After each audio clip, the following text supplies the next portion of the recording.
안녕하세요. 김동섭입니다. 6월 16일 아침 시황하도록 하겠습니다. 오늘 새벽에 끝난 미국 시장이 상승 마감했죠. FOMC 회의가 있었는데요.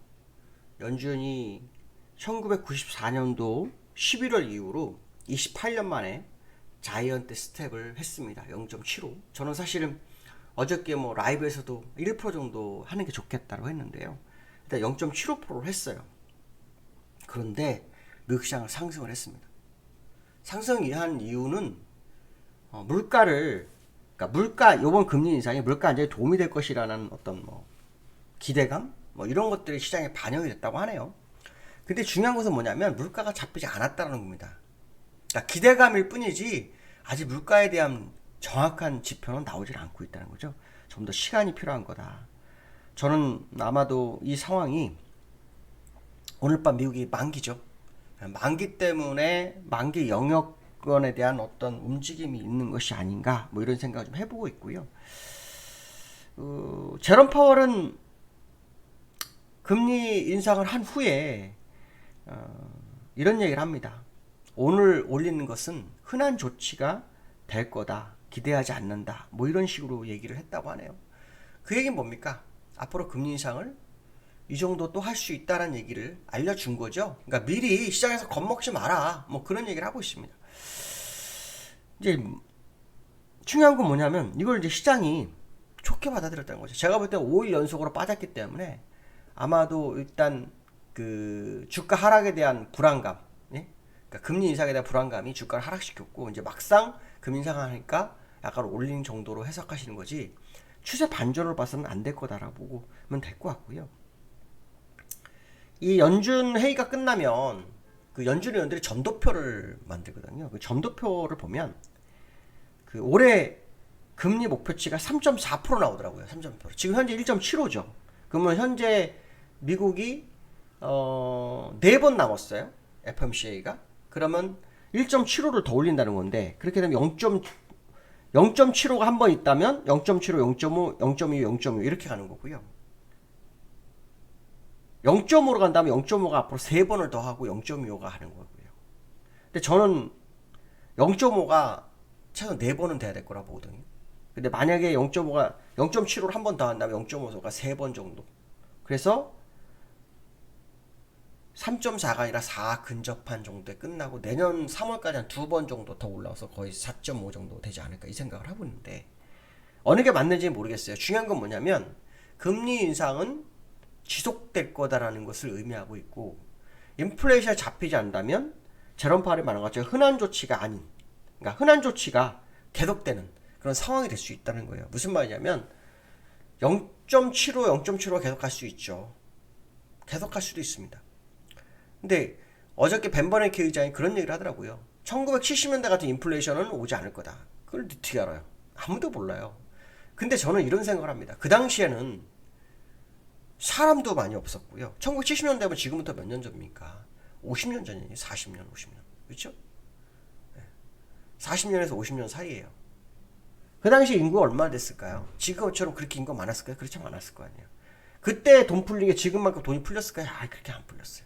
그러니까 벤 버냉키 의장도 어쩌면 잘못된 판단을 또 하고 있는 것인지 모르겠어요. 어쩌면 시장에 안정감을 주기 위한 것일 수도 있겠죠.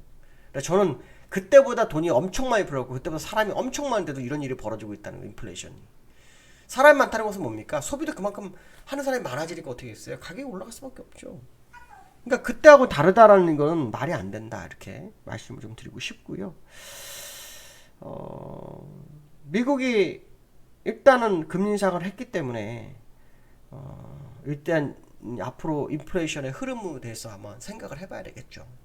근데 중요한 건 이제 우리나라가 돼버렸어요. 우리나라는 이제 하고 미국의 금리는 동률이 됐죠. 미국이 지금 1.75가 됐고 우리도 1.75인 걸로 제가 알고 있거든요. 동률이 됐어요.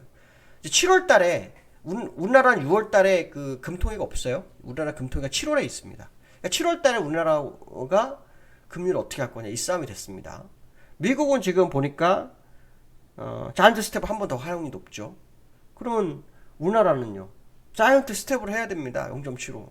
최소 빅 스텝을 해야 됩니다. 그렇지 않으면 금리 차가 점점 벌어집니다. 그러니까 다음 달에 미국이 자원 스텝을 하면 무조건 금리 역전. 빅스텝을 해도 잘못하면 금리 역전. 동률 내지 금리 역전. 이렇게 돼버리거든요. 그 우리나라는 우리나라 투자가들, 우리나라에 투자한 투자가들 입장에서는 우리나라에 투자하는 게 낫겠어요? 미국에 투자하는 게 낫겠어요? 이걸 한번 생각을 해봐야 돼요. 이거는 이제 단순하게 생각하는 겁니다. 일반적으로. 금리 기준으로 보면. 금리 기준으로 봤을 때 미국과 우리나라 입장을 본다면 당연히 미국 투자를 할 수 있겠죠. 우리나라에 들어왔던 자금이 많이 나갈 수 있겠죠. 썰물처럼 나갈 수 있죠. 근데 어제 여기환율이 내려왔어요. 1280원. 너무 황당했습니다. 이건 뭐지? 하는 판단. 그러니까 우리가 아무리 많은 공부를 해도요. 이렇게 의외성이 있어요. 근데 이 의외성이라는 게 공반대로 가지 않아요. 이럴 때. 그래서 이거를 믿어야 되냐 말아야 되냐 고민이 되겠죠? 이걸 어쩌면 제가 볼 때는 8개를 준 거다라는 생각을 할 수밖에 없을 것 같아요. 왜냐? 금리 역전이 돼가지고 금리 동률이 역전이 돼서 계속 이 상태로 가게 되면 결국 우리나라 자금이 많이 빠질 수밖에 없어요. 결국 자금 빼나가는 누구 입장에서는 좋은 기회를 맞은 거죠. 그러면 오늘도 주식을 외국인은 살까요? 팔 확률이 높죠. 그러니까 요 근래 기관들이 주식을 좀 사서 시장을 방어했는데 기관 입장에서 오늘 뭔가를 해보려고 하지 않을까요? 그럴 수 있을 것 같아요. 왜냐면 오늘 윗끌림 만기잖아요. 윗끌림 만기니까 어떻게 해서든 최대한 수익을 가져가기 노력을 하겠죠.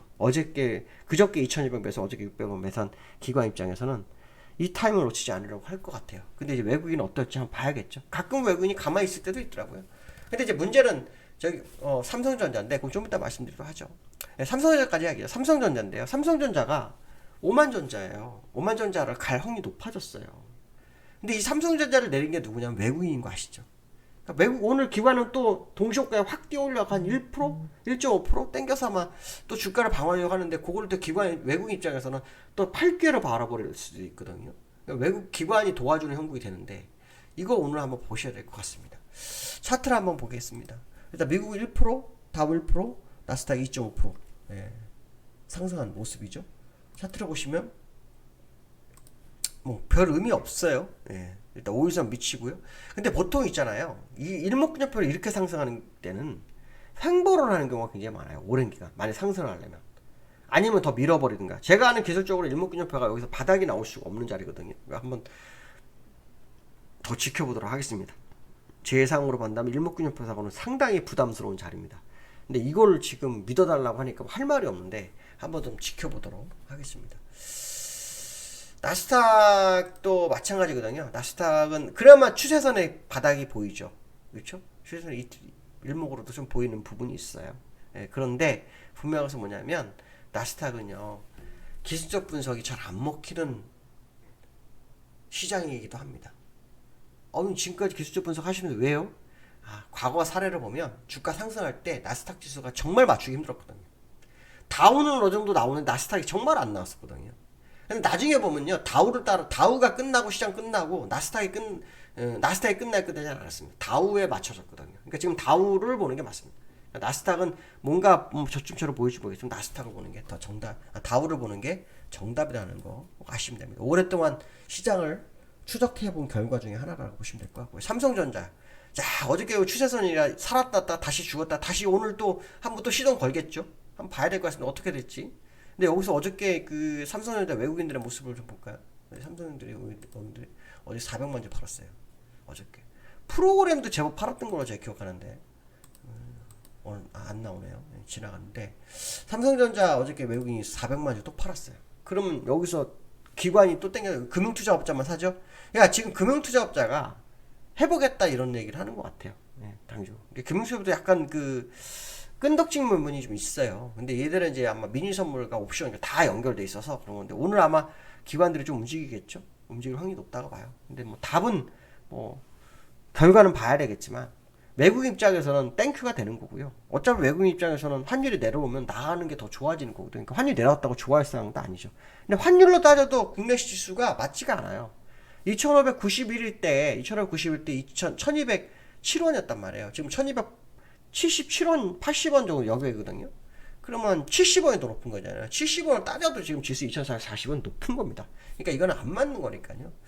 오늘 반등이 든다 그래서 추세 반전이야? 뭐 이런 것보다 약간 좀 경계감이 있을 수 있겠지만 쫄 필요는 없을 것 같다는 생각 해드리고 싶고요. 그 다음에 세 번째 코스피 연저점 갱신 바닥 가능성인데 저는 코스피가 바닥으로 인정하기 좀 어렵다고 봐요. 바닥으로 제가 아는 일목균형표상으로는 아직을 그걸 언급할 때가 아니라고 하는데, 뭐 시장에서는 제가 사실 2430을 예전에 얘기를 했어요. 그래 놓고 지금 그 시장 상황이 안 맞아서 약간 철회를 한 상황인데요. 저는 좀 더 시장 바이어스를 보는 게 맞다고 보시면 될 것 같고, 오늘 아마도 기술적 분석상으로 약간 뭐 그 오르려고 하는 모습이 있을 것 같아요. 예, 그렇지만 분명한 것은 뭐냐면 금리 차가 있다라는 거, 그다음 우리나라도 금리 인상 시기라는 걸 감안한다면 시장의 유동성이 많이 회수되는 과정이기 때문에 주가의 반등은 물량을 털 기회를 주는 거다라고 해석을 해보는 게 좋지 않을까, 이렇게 말씀드리고 싶습니다. 오늘 여기까지 하겠습니다. 감사합니다.